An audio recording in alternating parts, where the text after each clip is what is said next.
नमस्कार मेरे प्यारे भाइयों, मित्रों, सहयोगियों, क्या हालचाल आप सभी लोगों का। तो मैं डीडी सर आप सभी लोगों का इस YouTube चैनल मैथ की दुनिया जीवन में एक बार फिर से वेलकम करता हूं। आशा करता हूं सभी लोग मस्त होंगे, जबरदस्त होंगे और जिंदाबाद होंगे। तो मेरे प्यारे भाइयों, मैं डीडी सर आप सभी लोगों की सेवा में एकदम हाजिर हो गया हूं, है ना। जैसा कि मैंने आपसे कहा कि 2023 का हम हर एक क्वेश्चन कंप्लीट करने वाले हैं। तो आज ये मेरा वीडियो जो है 5वां लेक्चर है 2023 को कंप्लीट करने के लिए। 2023 में जो पेपर बना था उसका सभी क्वेश्चन हम लोग कंप्लीट करने वाले हैं, जिसका पेपर कोड 822 DX था, है ना। अब तक हमने इसमें जितने भी क्वेश्चन कर लिए हैं जाके देख लीजिएगा। आज हम क्वेश्चन की शुरुआत 3 से करने वाले हैं, है ना। तो क्वेश्चन नंबर 3 भी क्या कहेगा उसको हम लोग हल करेंगे, लेकिन हम लोग क्वेश्चन 3 की शुरुआत करेंगे। लेकिन जो भी साथी मेरे पिछले वाली वीडियो को अब तक नहीं देखेंगे वो देख लीजिएगा, ताकि आप लोगों को किसी प्रकार की कोई दिक्कत ना हो और आसानी से आप लोग जो है पेपर को क्वेश्चन को हल कर सके, ठीक ना। आइए शुरुआत करते हैं, क्वेश्चन का शुभारंभ करते हैं। तो क्वेश्चन कह रहा है क्या हमसे, क्वेश्चन नंबर 3 है बेसिकली। और क्वेश्चन 3 कहता क्या है कि निम्नलिखित समीकरण युग्म को हल कीजिए। मतलब हमारे पास दो समीकरण दे रखे हैं, एक ये है और एक ये है। इन दोनों समीकरणों को हल करके एक्स और वाई के मान निकालने हैं हमको। तो कैसे हल करेंगे, क्या पैटर्न रहेगा इस क्वेश्चन को हल करने का, इस सारी एक एक स्टेप हम समझेंगे, ठीक ना। आइए देखिए, तो सॉल्यूशन स्टार्ट करने से पहले मैं यहां लिख भी दे रहा हूं यहाँ पर कि इसका सॉल्यूशन हम अब स्टार्ट करने वाले हैं। सॉल्यूशन इसका अब ये देखिए, आपके पास ये दिया है, उसको हम लिखते हैं यहाँ पर है दिया है।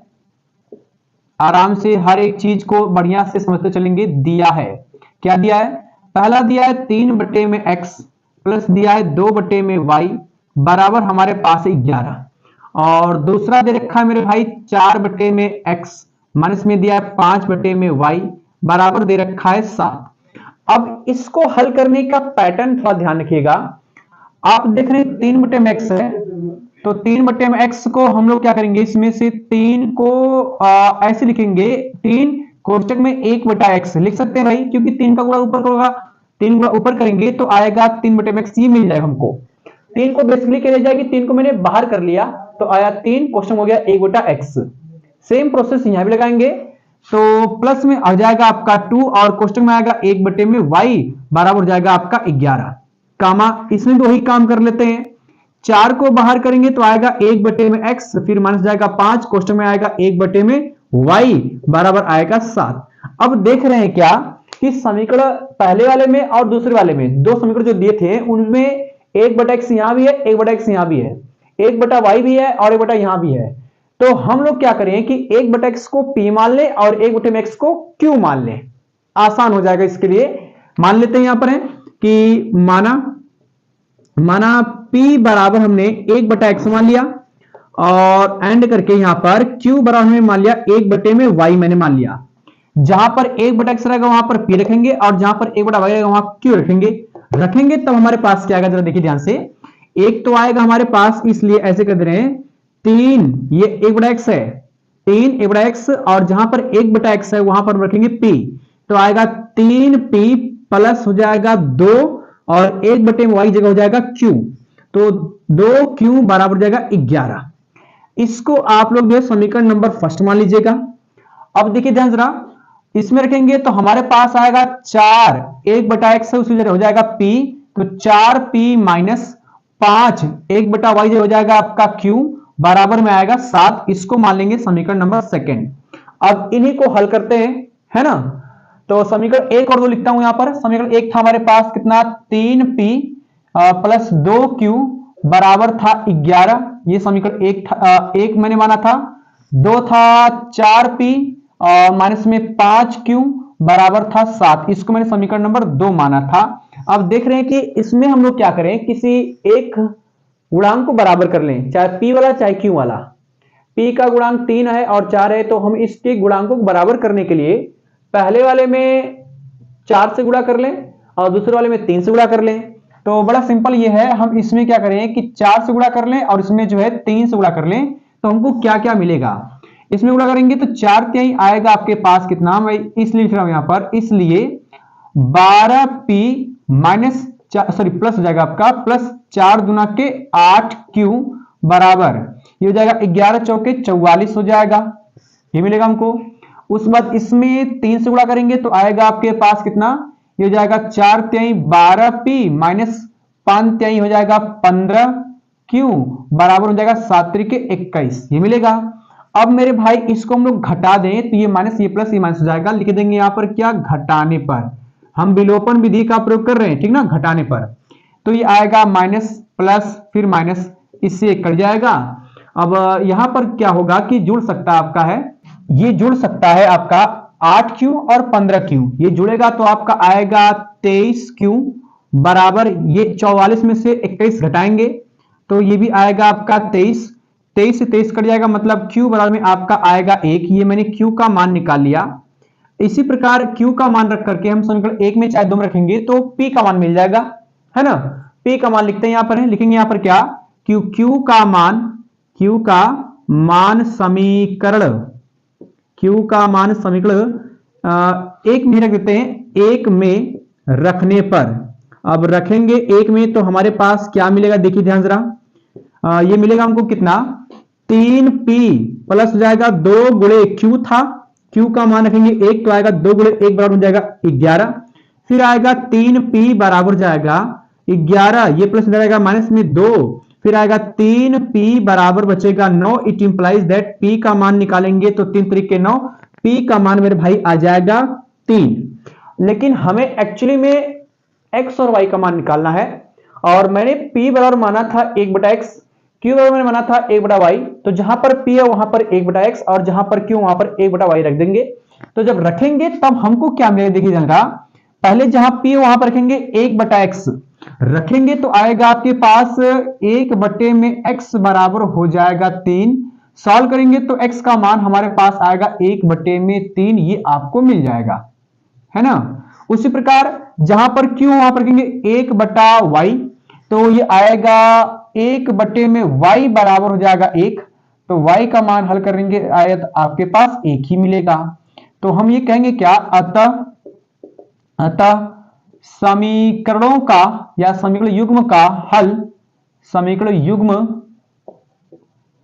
युग्म का हल क्या हो गया मेरे भाई, हल हो जाएगा 1 में 3 तथा y बराबर हो जाएगा 1 है।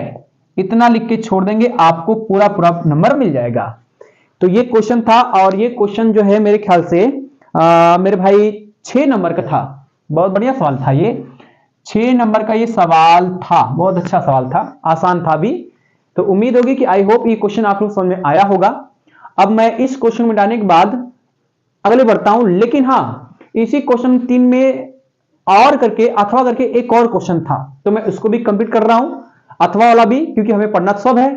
अथवा वाला कंप्लीट कर रहा हूं, इसको मिटाता हूं, ठीक है ना। क्वेश्चन नंबर 3 का अथवा वाला, तो भाइयों हमने क्वेश्चन नंबर 3 किया, अब जो है 3 का ही अथवा वाला करने वाले हैं। अथवा इसमें था एक है, उसको भी कवर कर ले रहे हैं, क्योंकि हमें पढ़ना सब है और लगाना है, समझना है, सब कुछ करना है, हमके पेपर में नंबर भी अच्छे लाने हैं। तो आइए हम लोग समझते हैं, समय को ज्यादा बर्बाद नहीं करेंगे।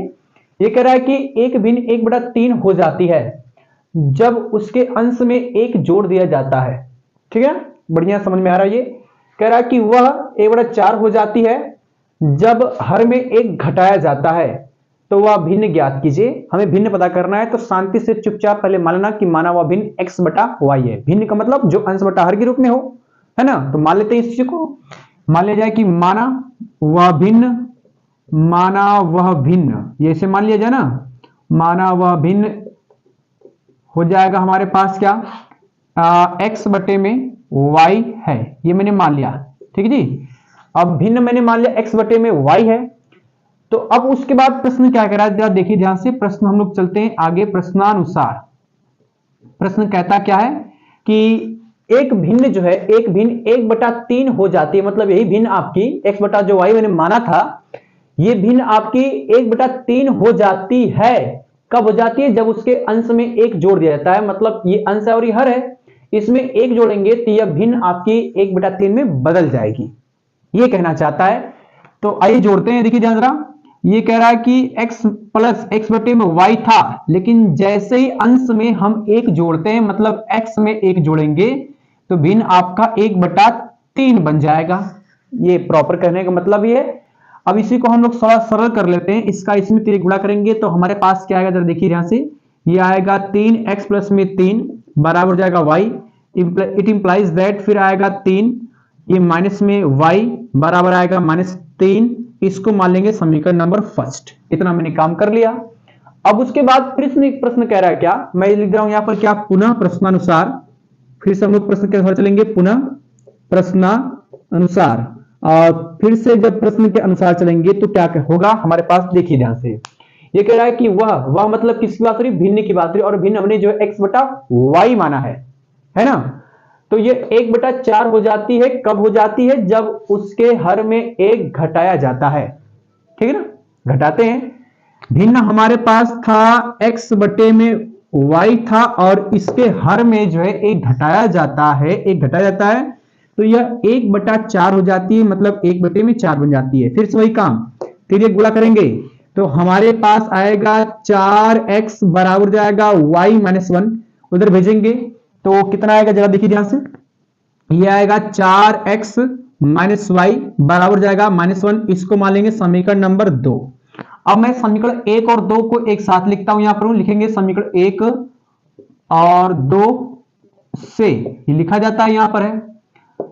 तो समीकरण 1 था हमारे पास कितना, 3x माइनस वाई बराबर हो गया -3, और दूसरा था 4x माइनस वाई बराबर हो जाएगा -1, इसको हम लोग क्या कर दें, घटा दें, सिंपल तरीका है, और इससे आसान तरीका कोई मिलेगा भी नहीं, घटा देंगे तो मेरे ख्याल से ये y वाला कट सकता है, घटाने पर विलोपन विधि का प्रयोग करते हैं, यहां पर है, घटाने पर घटाएंगे तो ये माइनस, ये प्लस, ये भी प्लस, y से y कट जाएगा, आएगा कितना आपके पास, -x बराबर हो जाएगा -2, क्योंकि ये -3 + 1 घटेगा तो माइनस बचेगा, माइनस माइनस कटेगा, x बराबर हो जाएगा हमारे पास 2, और ये हमें ज्ञात करना था x का मान। x का मान समीकरण 1 में चाहे 2 में किसी रख देते हैं, लिखेंगे यहां पर क्या कि x का मान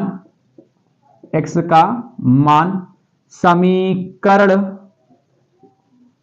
x का मान समीकरण 1 में रखने पर, लिख दे रहे पूरा बढ़िया से, रखने पर रखते भाई, तो कितना आएगा, ये हो जाएगा 4 गुणे x दिया, x का मान 2 माइनस वाई बराबर, 1 में रखना है ना, 1 तो मेरे पास ये है, सॉरी मैं ध्यान नहीं दिया, ये रहेगा 3 गुणे x का मान 2 रखेंगे, 3 गुणे 2 माइनस वाई बराबर जाएगा -3, हो जाएगा 2 3 6 माइनस वाई बराबर आएगा -3, ये प्लस में इधर आएगा माइनस, तो आएगा -y बराबर जाएगा -3 और -6। तो प्रॉपर हल करेंगे तो हम इसको यहां लिख रहा हूं, y बराबर में आएगा, सॉरी -y बराबर जाएगा -9, ये भी माइनस माइनस कटेगा, आएगा y बराबर में 9, तो हमें x और y का मान मिल गया। तो भैया हम ये कह सकते हैं कि अतः वह भिन्न, हमने जो भिन्न मानी थी x बटे में y, उसी को मान रखना है यहां पर है, अतः वह भिन्न हमारे पास था x बटे में y, तो x का मान हो गया 2 और बटे में y का मान हो गया 9, तो हमें मिलेगा भिन्न x 2 बटे में 9, ये मिलेगा। आसान था ये भी, तो मुझे लग रहा नहीं कि कोई दिक्कत होगी इस सवाल को समझने में, क्योंकि ये तो आपकी बुक के सवाल उठा के दे दिए सब, बहुत बढ़िया सवाल ये सब है। मैं इसको मिटा करके अब बढ़ते हैं क्वेश्चन नंबर 4 की ओर, और क्वेश्चन नंबर 4 हमारा कहता क्या है उसको देखते हैं। ठीक है मेरे भाइयों, मिटाता हूं इसको मैं। तो प्यारे भाइयों, हमने जो है क्वेश्चन नंबर 3 और उसका अथवा वाला भाग कंप्लीट कर लिया है। अब हम लोग के सामने क्वेश्चन नंबर 4 है, और हाँ, इसी क्वेश्चन के बाद हम लोग जो है शायद वीडियो को रोक लेंगे, क्योंकि 2-3 क्वेश्चन और बचेंगे जो हम अगले वीडियो में कंप्लीट कर लेंगे, तो वीडियो ज्यादा लेंदी ना हो, इसके लिए हम लोग पूरा प्रयास करेंगे। आइए देखते हैं क्वेश्चन हमारा कहता क्या है। ये कह रहा है मेरे भाई कि एक मंदिर की ऊंचाई 15 मीटर है। ठीक है, आप बना लीजिए मंदिर। यहां पर मैंने कह दिया कि आपके पास एक मंदिर है, ऐसे मैंने ले लिया, एक मैंने ये मंदिर बना रहा हूं, थोड़ा सा इसको सही बना दिया जाए। एक आपके पास ये मंदिर हो गया, और इस मंदिर की ऊंचाई हमारे पास हो गई 15 मीटर। ठीक ना, ये हो गई 15 मीटर। चलिए, उसके बाद ये मंदिर है, ध्यान रखना, क्योंकि मंदिर की ऊंचाई हमारे पास 15 मीटर थी, मैंने 15 मीटर ले लिया। फिर कह रहा मंदिर के शीर्ष से, शीर्ष का मतलब इसके ऊपरी चोटी की बात करा, इसकी बात करा है, शीर्ष से सड़क के दूसरी ओर, सड़क के दूसरी ओर का मतलब ये कि अगर ये मंदिर है तो या तो इधर आइए या तो इधर जाइए, है ना, बात कहीं भी हो सकती है। मैंने मान लिया कि ये आपका सड़क है और इस सड़क के दूसरी ओर इधर बात हो रही है, सड़क के दूसरी ओर बने भवन के शीर्ष का, मतलब इधर आपका एक कोई भवन बना है, ऐसे भवन बना है आपका, है ना, भवन बना है और कह रहा है कि भवन के शीर्ष का उन्नयन कोण 30 अंश है। तो थोड़ा सा मैं आपको एक चीज बता दूं, एक होता है हमारे पास क्या, उन्नयन कोण, उन्नयन। अब उन्नयन कोण क्या होता है, जरा देखिए ध्यान से, उन्नयन कोण, और उन्नयन कोण किसे कहते हैं, और एक हमारा होता है अवनमन कोण। दोनों को समझने का प्रयास करेंगे कि अवनमन कोण होता क्या है। उन्नयन कोण में बस इतना ध्यान रखिएगा, नीचे से ऊपर, नीचे से ऊपर, और इसमें क्या होता है, इसमें ध्यान देने कि क्या ऊपर से नीचे, ऊपर से नीचे, बस इतना हमें ध्यान देना है क्या, कि जब हम किसी वस्तु को नीचे से ऊपर की ओर देखते हैं तो और उन्नयन कोण बनता है, और जब उसी वस्तु को ऊपर से नीचे ओर देखते हैं तो अवनमन कोण बनता है। अब यहां पर क्या क्या बातें कर रहा है, देखिए ध्यान से, कह रहा है मंदिर के शीर्ष से, मंदिर का शीर्ष ये है, सड़क के दूसरी ओर बने भवन के शीर्ष से, भवन का शीर्ष यहां पर हो जाएगा आपका, भवन के शीर्ष का उन्नयन कोण, ये उन्नयन कोण है आपका, उन्नयन कोण 30 अंश है। मतलब यहां से हम लोग देखते हैं ऊपर की ओर, तो ये आपका उन्नयन कोण मेरे भाई बन जाता है कितने अंश का, 30 अंश का बनता है, इतना बोल रहा है ये बोल रहा है। एक्चुअली में ये आपका भवन है, मैं यहाँ भवन नाम दे रहा हूं, ये हो जाएगा आपका भवन, ठीक है ना, भवन। उसके बाद फिर कह रहा है क्या, भवन के पाद का अवनमन कोण। अब यहाँ पे भवन का जड़ ये, इसी को हम लोग बोलते हैं पाद। तो मंदिर के शीर्ष से जब हम भवन के पाद को देखते हैं तो अवनमन कोण बनेगा, क्योंकि ऊपर से किधर देख रहे हैं, नीचे की ओर, तभी ना अवनमन कोण बन रहा है। तो इसका अवनमन कोण बन रहा है 45 अंश का। मैं लिख दे रहा हूं यहाँ पर क्या, कि ये जो बनेगा आपका, ये बनेगा मेरे भाई आपका बनेगा 45 अंश का, यहाँ पर अवनमन कोण बनेगा 45 अंश, और अवनमन कोण अगर इधर 45 अंश तो ये भी जाएगा आपका 45 अंश, क्योंकि ये दोनों बन रहे हैं आपके एकांतर कोण, ठीक है ना। फिर कह रहा है सिद्ध कीजिए कि भवन की ऊंचाई, मतलब ये जो भवन है आपका, इस भवन की ऊंचाई दिखानी है 5 कोष्टक में 3 प्लस कड़ी में 3 मीटर है, तो मुझे पूरे भवन की ऊंचाई दिखानी है इतनी। इसमें मैं क्या करूं कि मान लेते हैं कि जो भवन की ऊंचाई है उसको मैं h मान लिया, सिंपल तौर पे हल करने पर इतना आना चाहिए, इतना h का मान इतना आ गया, तो हमारी बात सही है। हाँ, एक बात और बच्चे कि ऐसे क्वेश्चन में डायग्राम का सही बनना बहुत जरूरी है। अगर डायग्राम सही से बना है तो हम जो क्वेश्चन को बल्कि सटीक तरीके से कर पाएंगे। अगर डायग्राम गड़बड़ बना है तो आपका आंसर एग्जैक्ट आएगा ही नहीं। अब लगाते हैं, देखेंगे, अगर सिद्ध हो गया तो मतलब हमारा आंसर फिगर सही बना है, और नहीं सिद्ध पाया इसका मतलब कहीं ना कहीं मिस्टेक है हमारी। आइए देखते हैं। अब ये डायग्राम हमने तैयार कर लिया, अब इसका नाम दे देते हैं थोड़ा सा। यहाँ पर ये मैंने नाम दे दिया, यहाँ पर A, यहाँ पर हो गया B, ये हो गया C, और यहाँ पर D, बीच में मैंने यहाँ पर एक नाम देता हूँ E, ठीक है ना। एक चीज और मैं कह दूं कि अगर CD की लंबाई 15 मीटर है तो वही लंबाई आपकी BE होगी 15 मीटर, और जब ये 15 है तो यहां से यहां तक ऊंचाई पता करने के लिए इस h में से ये घटा देंगे तो हमारा आएगा कितना, ये हो जाएगा h माइनस में जाएगा 15, है ना। ये मैंने ले लिया, ये ऊंचाई आपकी हो जाएगी AE, यहां से लेकर के यहां तक हो जाएगा AE ऊंचाई, ठीक है ना। थोड़ा सा डायग्राम को हम लोग देखते हैं क्या क्या इसमें है।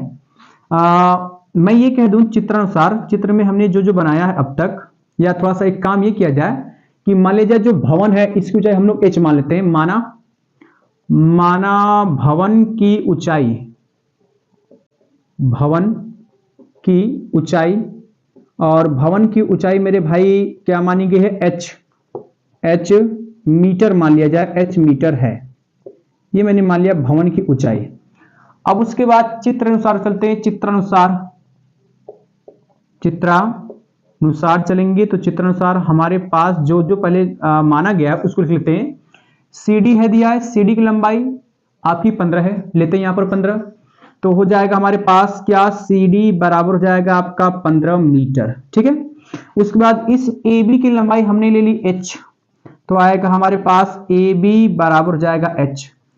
AE की लंबाई h माइनस 15, लिख लेते हैं यहां पर क्या, AE बराबर जाएगा h माइनस में जाएगा 15, और इसमें एक काम और आने वाला है, ये CB जितनी लंबाई सीबी की होगी उतनी लंबाई ईडी की होगी, तो दोनों सेम होगा आपका। इसको मैं हम लोग मान लेते हैं एक्स, एक्स मान लेते हैं। ये लंबाई और ये लंबाई सब सेम है, तो हो जाएगा आपका सीबी या बीसी ले लेते हैं, सॉरी बीसी आपका है, बीसी बराबर में ईडी, ईडी बराबर हमने मान लिया एक्स, इतना मैंने मान लिया। अब उसके बाद हम लोग क्या स्टार्ट करने वाले हैं, देखिए ध्यान से, क्योंकि हमें समकोण त्रिभुज की बहुत जरूरत होने वाली है। एक तो मेरे भाई आपका ए ई डी, ये समकोण त्रिभुज दिख रहा है, इसको ले लेते हैं बढ़िया से। उसके बाद एक बी सी डी, इसको लेते हैं बढ़िया से, दोनों में सब काम आ जाएगा। आइए देखते हैं, थोड़ा सा मैं इसको इरेज कर रहा हूं। उन्नयन कोण और अवनयन कोण क्या होता है ये समझ में आ गया होगा आपको, ठीक है ना, मिटा दिया इसको मैंने। अब उसके बाद हम हल करते हैं। पहले मैं त्रिभुज ए ई डी की बात करता हूं, समकोण त्रिभुज है ये। देखेंगे यहां पर समकोण त्रिभुज, समकोण त्रिभुज ए ई डी में, तो अब देखिए जरा ध्यान से, ये आपका न्यून कोण है, इसके सामने बजाय लंब, और ये आपका आधार मैंने x मान लिया है, तो tan का प्रयोग करेंगे, लंब बटे में आधार होता है, ये आएगा आपके पास tan 30 अंश बराबर लंब बटे में आधार। लंब आपका ए ई हो जाएगा, ए ई, और बटे में आधार आपका ई डी, ई डी ही मिलेगा। इसका मान तो आप जानते हैं, tan 30 अंश का मान होता है 1 बटा कड़ी में 3, और बराबर हो जाएगा ए ई, और ए ई का मान हो गया h माइनस 15, यही ना, ये दूरी आपकी दी है, तो जाएगा h माइनस में 15, और बटे में ed है, ed की लंबाई हमने मान ली x, ये हो गया। तिर्यक मल्टीप्लाई करेंगे तो हमारे पास क्या आएगा, देखिए ध्यान जरा, ये आएगा x बराबर, कोष्टक में जाएगा h माइनस में 15, और कोष्टक के बाहर कड़ी में 3, इसको मैं नाम दूं समीकरण नंबर 1। बस हल ही करना अब है मेरे ख्याल से, बाकी अब आएगा आंसर आपका। मैंने इस वाले त्रिभुज की बात कर ली, अब इसमें हम लोग बात कर लेते हैं। आप चाहें तो इसमें बात करिए, चाहे इसमें बात करिए, दोनों सेम चीजें हैं, है ना, कोई भी त्रिभुज ले सकते हैं। मैं इसी की बात कर रहा हूं, बी सी डी की बात करता हूं, तो लिखेंगे यहां पर समकोण त्रिभुज, समकोण त्रिभुज कौन सा भाई, बी सी डी में, इसी में बात करते हैं। तो आएगा आपके पास tan, ये न्यून कोण है, लंब बटे में आधार, tan 45 अंश हो जाएगा, tan 45 अंश बराबर लंब बटे में आधार, लंब आपका दिया है सी डी, और आधार हो जाएगा आपका बी सी, सी डी का मान 15, बी सी का मान x रख देंगे, और इसका मान हम लोग जानते होता है 1, बराबर हो जाएगा आपका 15 बटे में आएगा x। सॉल्व करेंगे तो हमारे पास x का मान आ गया 15, इसको मानते हैं समीकरण नंबर 2। तो समीकरण 2 का मान उठा करके समीकरण 1 में रखेंगे हम लोग, है ना। देखिए ध्यान जरा, लिखेंगे यहां पर क्या कि समीकरण 2 से ऐसे लिखेंगे, थोड़ा सा आसान हो जाएगा आपके लिए। समीकरण 2 से किसका मान रखेंगे, x का, तो समीकरण 2 से x का मान, x का मान समीकरण 1 में,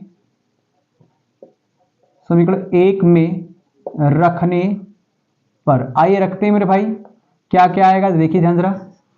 1 में रखेंगे तो x का मान हो जाएगा 15, ये आएगा इसलिए हो जाएगा हमारे पास 15 बराबर, कोष्टक में हो जाएगा h माइनस 15, और फिर कड़ी में हो जाएगा 3, इसका मान निकालेंगे, कड़ी 3 जाएगा बटे में, तो हमारे पास आएगा इसलिए 15 बटे में हो जाएगा कड़ी में 3, बराबर आएगा h माइनस में 15। हम यहाँ पे क्या करेंगे, कड़ी में 3 का परिमेय कर ले, परिमेय करेंगे तो मेरे ख्याल से आसान हो जाएगा आपका। परिमेय करेंगे तो आएगा 15 बटा कड़ी में 3, फिर गुणे हो जाएगा कड़ी में 3 से ऊपर गुणा, कड़ी में 3 से नीचे गुणा, यही होता है परिमेयकरण। बराबर हो गया आपके पास h माइनस में 15, ऊपर का ऊपर गुणा, नीचे निचोड़ा करेंगे तो आएगा 15 कड़ी में 3, और नीचे आपका कड़ी खत्म हो जाएगी, बचेगा केवल 3, बराबर हो जाएगा h माइनस में 15, इससे कट जाएगा आपका, तो 5 कड़ी में 3 बराबर हो जाएगा हमारे पास कितना मेरे भाई, h माइनस में 15। इसको आप इधर भेजेंगे तो हमारे पास आएगा h बराबर हो जाएगा 15, फिर प्लस जाएगा 5 कड़ी में 3। अब क्या कर सकते हैं, इसमें से 5 कॉमन कर ले, सिंपल ये है, 5 कॉमन करेंगे तो हमारे पास आएगा h बराबर, मैंने 5 कॉमन किया इसमें से, तो बचा 3, प्लस हो जाएगा कड़ी में 3, और ये आपका आएगा मीटर, और हमें यही सिद्ध करना था। तो फिगर भी सही है और हमारा सॉल्यूशन भी एकदम सही निकल के आ गया, ठीक है ना। तो बहुत जबरदस्त सवाल था, और ये भाई 6 नंबर का है भी, इसलिए लेंदी थोड़ा जाएगा, लेकिन जिन बच्चों की प्रैक्टिस बहुत अच्छी रही होगी वो सवाल को फोड़ कर आए होंगे। ऐसे ही सेम सवाल एक और है, वो मैं आप लोगों को अब अगले वीडियो में बताऊंगा, जो कि क्वेश्चन नंबर 4 का अथ वाला पार्ट है ना मेरे भाई। आप इसका स्क्रीनशॉट वगैरह ले सकते हैं, कोई दिक्कत नहीं है, बढ़िया सवाल था ये। तो हम मिलेंगे कल के अब वीडियो में, और तब तक आप सभी लोग पढ़ाई अच्छे से करते रहिएगा। कोई भी डाउट्स हो तो हमारे कमेंट बॉक्स में जरूर लिखिएगा। मिलेंगे अगले वीडियो में। Thank you for the watching this video and जय हिंद, नमस्कार।